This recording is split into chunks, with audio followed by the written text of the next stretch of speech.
आइए बच्चों चलते हैं मेंटल मैथ पर्सन कोर्स कक्षा 8 के नेक्स्ट क्वेश्चन पर। यहाँ पर बच्चों हम अगला प्रश्न करने वाले हैं और इसको करना शुरू करूँ मैं आप सभी बच्चों से रिक्वेस्ट करता हूँ, यदि आप मेरे चैनल को पहली बार देख रहे हैं प्लीज़ सब्सक्राइब कर दीजिए। सब्सक्राइब करने के लिए कुछ नहीं करना है, वो जो रेड बटन आप देख रहे हैं उसको क्लिक कर देना है, ठीक है। और साथ ही मैं आपको एक और इन्फॉर्मेशन देना चाहता हूँ कि आप वीडियो की राइट साइड की तरफ ऊपर की तरफ एक आई बटन देखते हैं, अन्य वीडियो के लिंक वहाँ से ले सकते हैं या आप डिस्क्रिप्शन बॉक्स में जाकर वहाँ पर अन्य वीडियो के लिंक ले सकते हैं या मुझे व्हाट्सअप भी कर सकते हैं, ठीक है। मेरा व्हाट्सअप नंबर डिस्क्रिप्शन बॉक्स में दिया है। तो बच्चों चलते हैं अगले प्रश्न पर। यहाँ पर जैसा कि आप ये देख पा रहे हैं, देखो क्या लिखा है। निम्न पाई चार्ट में एक परिवार विभिन्न मदों में किया गया खर्चा दर्शाया गया है, ठीक है। यहाँ पर घरों लगा लो, समझो मदों का नहीं समझ में आ रहा, तो इसके आधार पर प्रश्न 23 से 28 तक के उत्तर दीजिए। यहाँ पर ये पाई चार्ट आप देख पा रहे हैं, देख लिया पाई चार्ट। यहाँ पर है शिक्षा में 30% खर्च हुआ है, ठीक है। और यहाँ पर ये बचत जो हुई है ये क्या हुई है 5%, अन्य पर 10%, मकान का किराया जो ये 15% है, और यहाँ पर यात्रा पर खर्च हुआ है 20%, और भोजन में जो खर्च हो रहा है वो है 20%, ठीक है। यहाँ पर अब सबसे पहले हमें इस प्रश्न का उत्तर देना है, किस मद में मकान किराए का दुगना खर्च हुआ है, किस, ठीक है, किस घर में मान लीजिए किराए का या किस भाग पर किराए का दुगना खर्च हुआ। आप देखो मकान का किराया कितना है, यहाँ पर 15%, इसका दुगना कितना है, 15 का दुगना कितना होता है 30%, तो 30% आता है शिक्षा में। तो यहाँ पर पहले प्रश्न का उत्तर आपको मिल गया होगा, मैं यहाँ पर लिख देता हूँ प्रश्न 23, ठीक है। तो इसका सीधा मैं उत्तर लिखता हूँ, किस मद में मकान किराए का दुगना खर्च हुआ, तो किस पर हुआ, शिक्षा में। तो यहाँ पर लिख सकते हैं हम शिक्षा में, ठीक है, दुगना खर्च हुआ, 2 गुना लिख देते हैं, चलो कोई नहीं, 2 गुना खर्च हुआ, ये आपका उत्तर बन गया, ठीक है।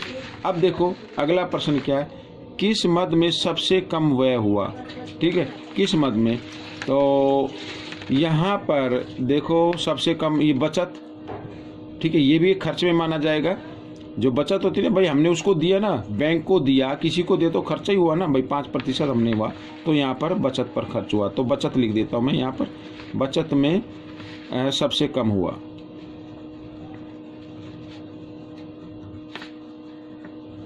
खर्च हुआ, तो ये बचत का आ गया, ये आपका उत्तर है यहाँ पर शिक्षा, ठीक है।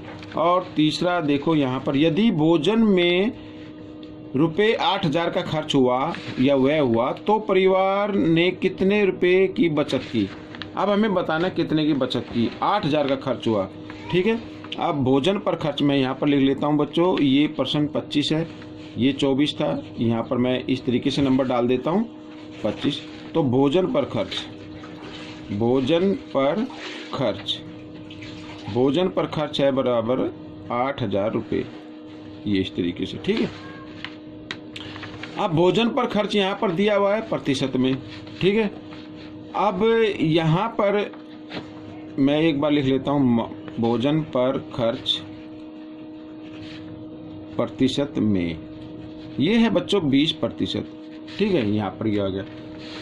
अब हमें पहले निकालना है कि कुल कितना है, ठीक है। 20% 8,000 होता है, यानी किसका 20% 8,000 होगा, ये हमें निकालना है। मान लो x का 20% 8,000 है, x का मतलब आप इनकम मान लीजिए, ठीक है। पहले भाई कोई इनकम है उसका 20% निकाला, तो 20% अमाउंट में कितना आता है 8,000 रुपये। तो माना इनकम या माना हम सीधा लिख ले, माना x का 20% बराबर है 8,000, तो x निकाल लीजिए आप। तो x गुणा 20% का मतलब 20/100 और बराबर 8,000, ठीक है। इस तरीके से जो यहाँ पे इनको डिवाइड कर सकते हैं, 2 1 जा 2, 2 5 जा 10।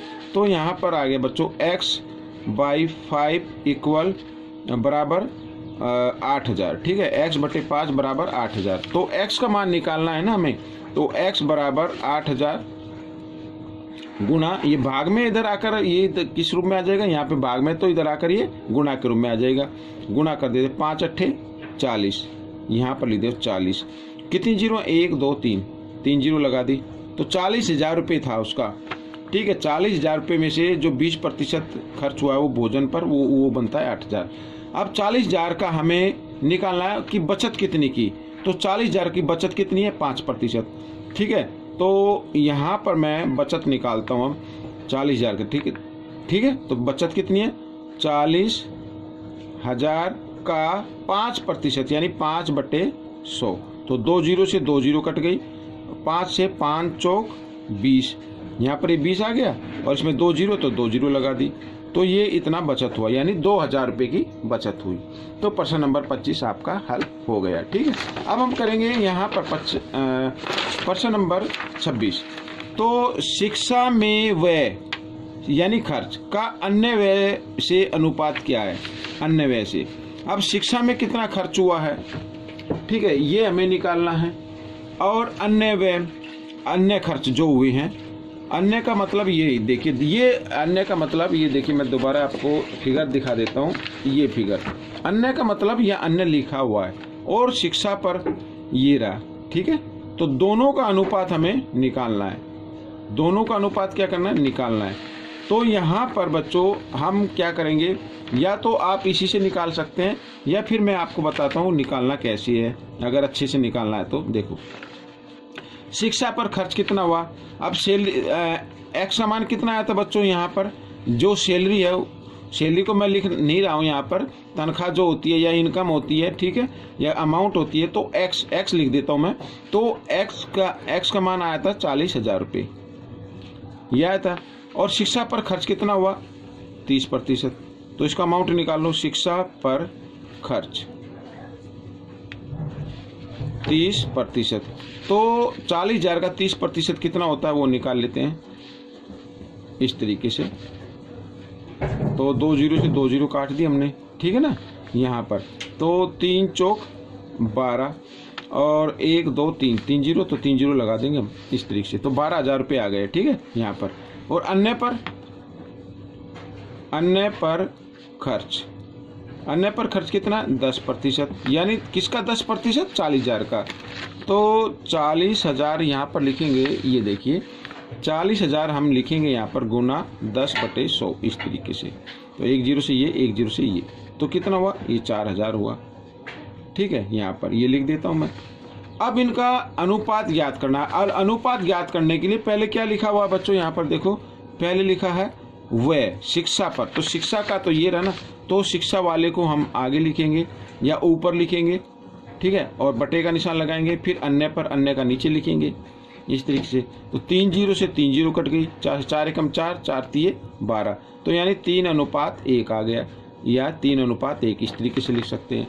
ये तो मैंने बताया अमाउंट में निकाल के, या फिर आप अगर सीधा निकालना चाहे तो भी निकाल सकते हैं। जैसे ये क्या है, 30% है, 30 लिख लीजिए और अनुपात का निशान लगाए। और ये कितना, 10, यानी कि 30 ऊपर और 10 आएगा नीचे इस तरीके से। 0 से 0 कट गई, तो 3/1 आया, यानी 3:1 यहाँ पर 3:1 आ गया। इस तरीके से भी आप इसको निकाल सकते हैं, बिल्कुल सीधा करके। ये मैंने अमाउंट में निकाल के दिखा दिया, ठीक है।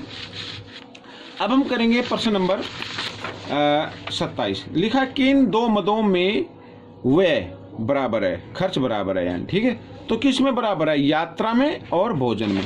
तो लिख देता हूं मैं यहाँ पर प्रश्न नंबर 27, प्रश्न 27, ठीक है, यात्रा और भोजन, ठीक है, यात्रा और भोजन ही ना, हाँ, यात्रा और भोजन में खर्च बराबर है, खर्च बराबर। बिल्कुल आसान प्रश्न है बच्चों ये, यहाँ पर ये भी हो गया। अब प्रश्न नंबर 28, यदि मकान लिखा, यदि मकान किराए में ₹6,000 का खर्च हुआ हो, ठीक है, किराए में, तो यहाँ पर हमें बताना है खर्च हुआ हो, तो परिवार ने भोजन में कितने रुपए का खर्च किया, ठीक है, कितना खर्च हुआ, 6,000, कितना हुआ, 6,000। तो हमें बताना भोजन में कितना खर्च हुआ।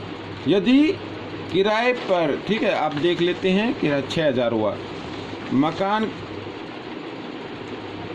मकान